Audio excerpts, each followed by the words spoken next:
We want to begin by again recognizing that we are on Treaty 4 territory. The territory of the Cree and the Saulteaux and the Nakota and Dakota and Lakota, and also the heartland, home of 4 Métis heartlands, LeBret, Lestock, Fort Cappello, and Willowbunch.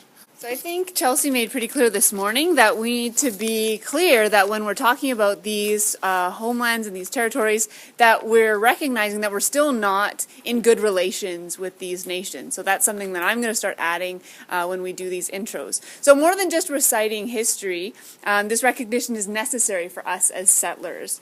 Claiming a settler identity is an attempt to put the colonial context for our life and our work at the forefront. So we recognize in treaty the ceremonies that allow us to be here, and we acknowledge the possibility of relating to each other in good ways, even as we work to undo the legacy, ongoing reality of settler colonialism. I'm Mike. I've taught lots of you, and then some of you I don't know at all, which is awesome.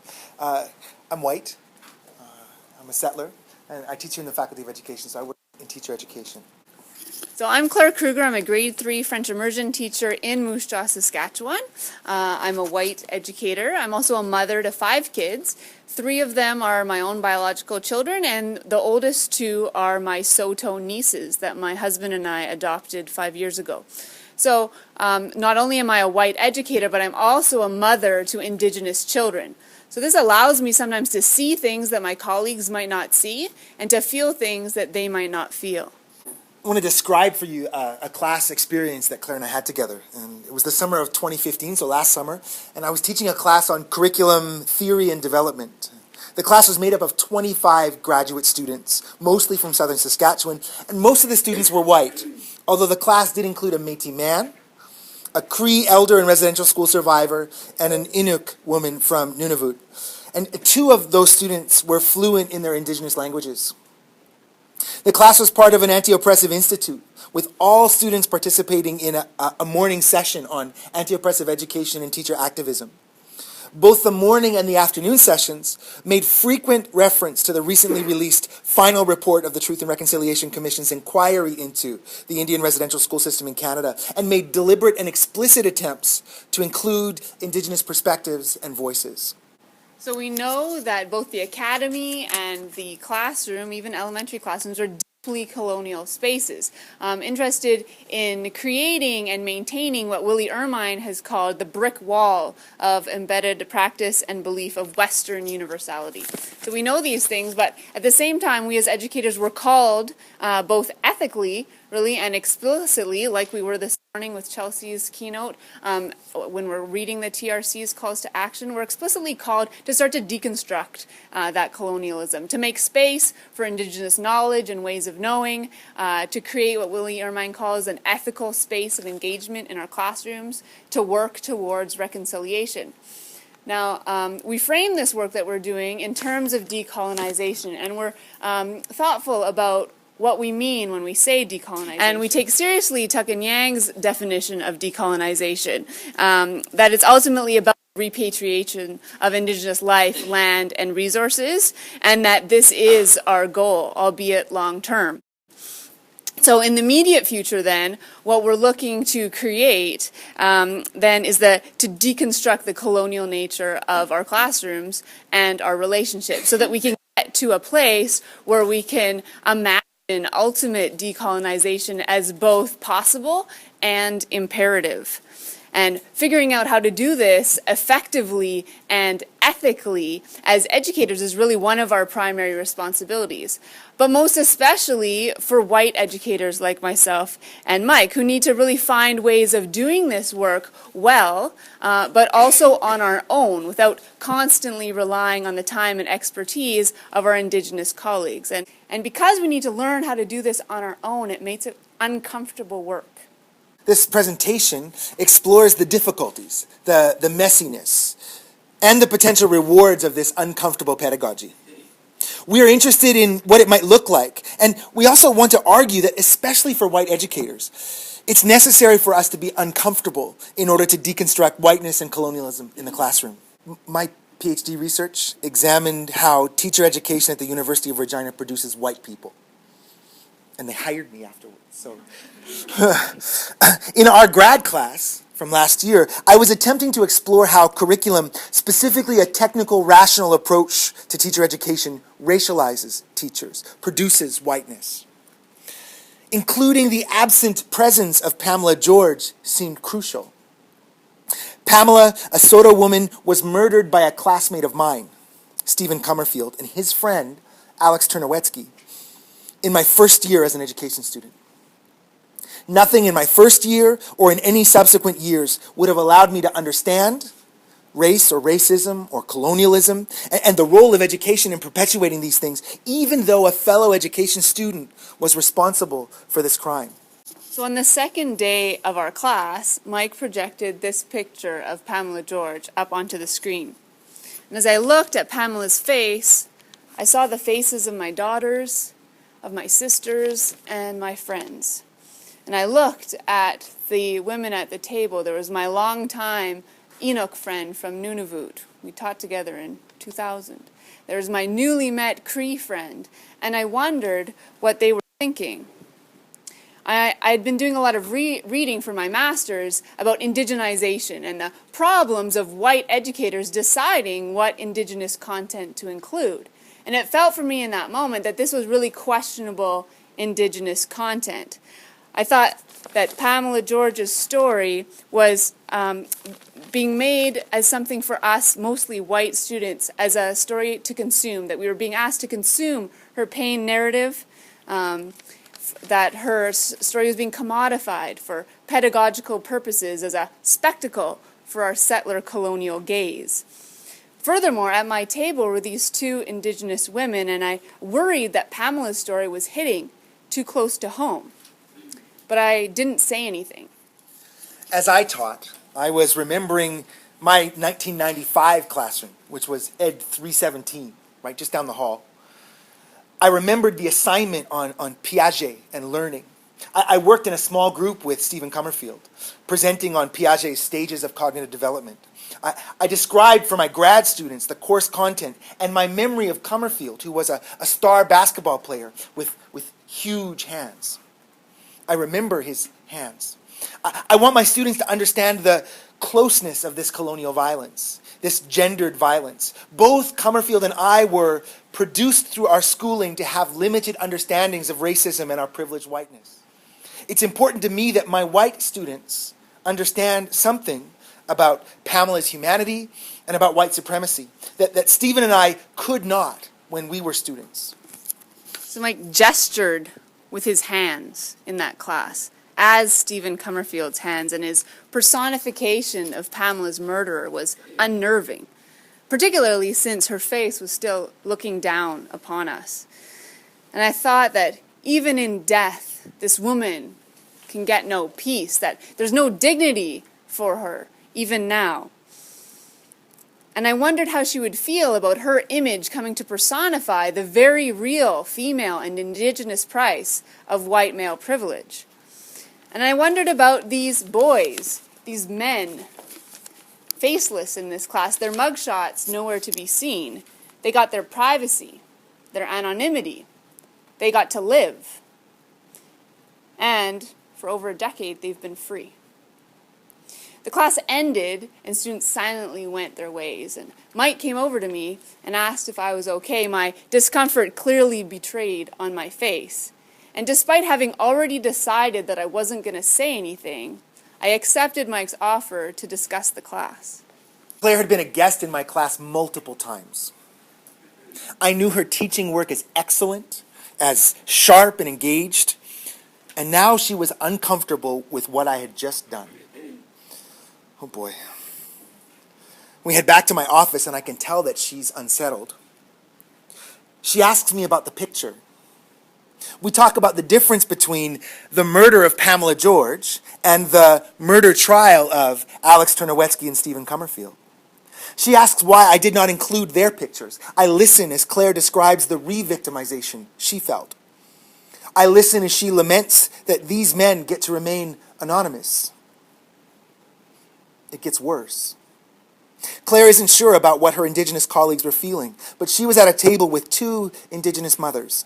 She asks why I would choose to make the choice that I made to hold out that pain for so long, to spend 15 minutes with Pamela's picture as the only visual in the room.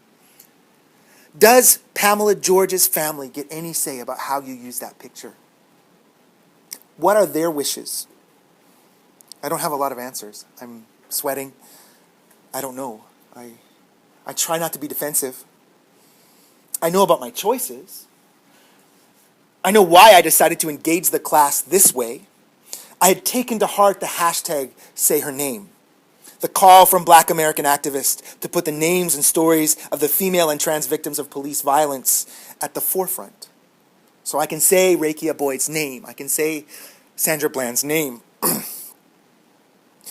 I wanted to draw attention to her humanity, both through her image and through sharing details of her life that were unconnected with her murder. That she was a mother and a sister and a friend and a daughter. And that was an attempt to bring her humanity to the forefront. And yet, these choices are not without consequences, including the tensions that Claire was now making clear. And she was not wrong. It seems important to note that the possibility for this conversation, the back and forth, Claire's willingness to challenge and engage with me in this way is predicated on at least three factors. The first factor is a relationship. The fact that I had Claire as a guest lecturer exploring difficult topics around treaty education and settler education on multiple occasions is a major factor in this conversation. We have enjoyed many conversations about pedagogy. She was in my class then as a student, but there was already a relationship that made it possible for her to feel like her concerns and challenge would be heard. In my teaching, I know I extend this to all my students. I also know that many students choose not to engage. Being known, feeling that you're trusted or somewhat safe, maybe, or at least entitled to a hearing, having some relationship with the teacher enables this space to be opened. But we can't pretend that the invitation to relationship can be accepted in the same ways by all students. Identities and positionings matter. Students are not all equally positioned or do not have equal access to the presumed safety of this teacher-student relationship. A second factor in this conversation is our shared whiteness. Right? It's part of this equation. It's not to say that non-white students do not challenge ideas or constructs or approaches in class. I want to suggest that it was easier for Claire to do this because of a shared whiteness. Students positioned as Claire is, as a knower, as a learner, as a good teacher, already because of her whiteness can expect to be treated in fair ways. And even if we disagree, she rightly expects that this will have no effect on her grade or her standing as a student. In our case, I would add more than merely a shared whiteness, we also share a critique of whiteness. This seems crucial. She could raise these questions partly because we know some of the same language and that we use some of the same theories and are engaged together in dismantling white supremacy. Given the kind of conversation we had, this shared language enabled the layers of conversation that followed to be meaningful. So while thinking about this conversation that Mike and I had in his office, I spent quite a bit of time thinking about how that really came to be. And Mike has talked about two factors, right? Our relationship and that shared whiteness, and those are clearly two important pieces.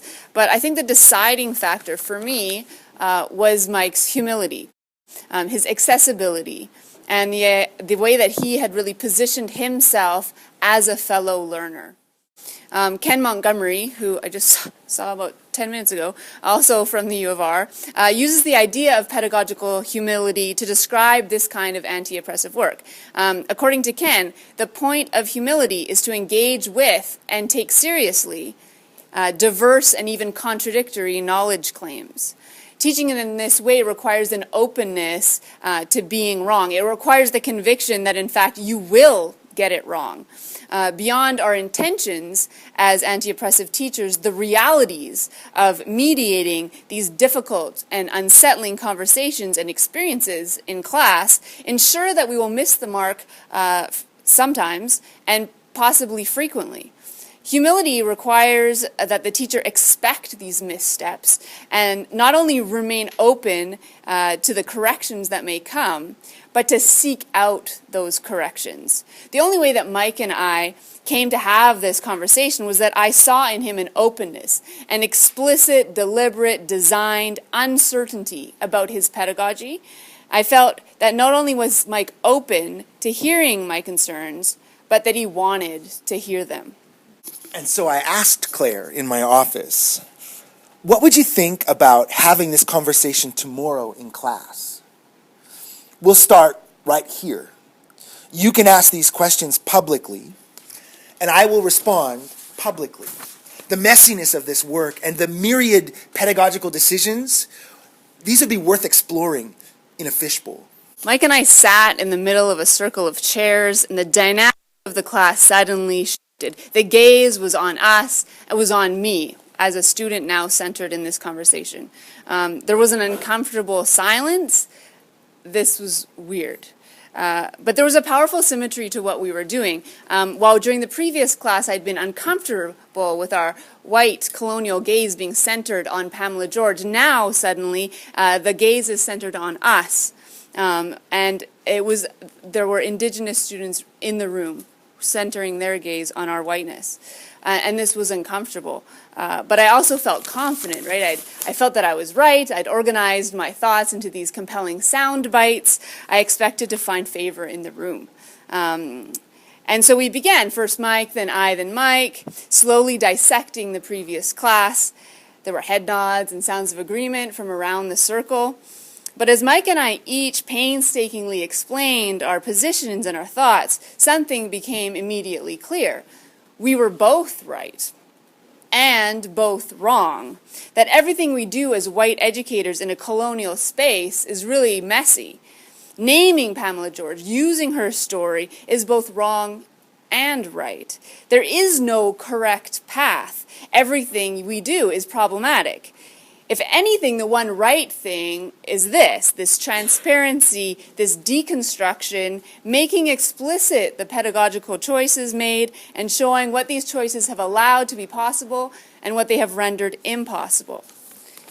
So Mike and I finish, and now the floor is open, and suddenly it is much more uncomfortable for me. Voices rise up around us, accepting the invitation to critique and comment. And it is the Indigenous voices who speak first and the loudest and the longest. It is these voices that are the hardest for me to hear. In the fishbowl, I had said that I didn't think Pamela George's story was useful, that we have too many of these types of stories. Another story of an Indigenous woman victimized just perpetuates the stereotype of broken indigeneity. Thomas King writes extensively about the power of story, how stories are wondrous and dangerous things, how stories can come to control our lives, how we can become chained to them. You have to be careful with the stories you tell and the stories you are told. For once a story is told, it cannot be called back. In this moment, I was thinking of my Soto daughters, about all the stories they have been told. And I said that I wanted them now, and years from now, to hear different stories. I wanted them to dream different dreams, imagine different futures. I wanted stories of strength and resilience for my daughters, not another narrative of a native prostitute discarded. I expected this line of reasoning to find favor in the room, especially amongst my Indigenous colleagues. It did not. Instead, I was told unequivocally that Pamela George's story was precisely the kind of story that needed to be told. We need to cry about this, said a residential school survivor. We need to see you grieve. It is not yet time for stories of strength. That's our story. That's a description of this moment. We want to leave you with two overarching ideas that have emerged from this work together. We're going to underline two things. The first thing that you need to notice is that this is messy. The reality of teaching in anti-oppressive ways is that it is a complicated and convoluted undertaking. The complexities and intersections of colonialism and racism and sexism and homophobia and make it necessarily messy. This work is and it must be messy.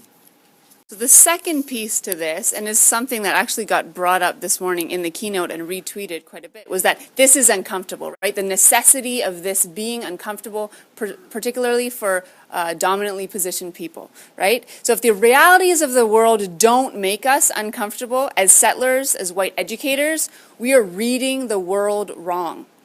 The pretense that learning should be comfortable is an exercise of privilege and a reification of our dominant positionings. Unlearning dominance requires discomfort.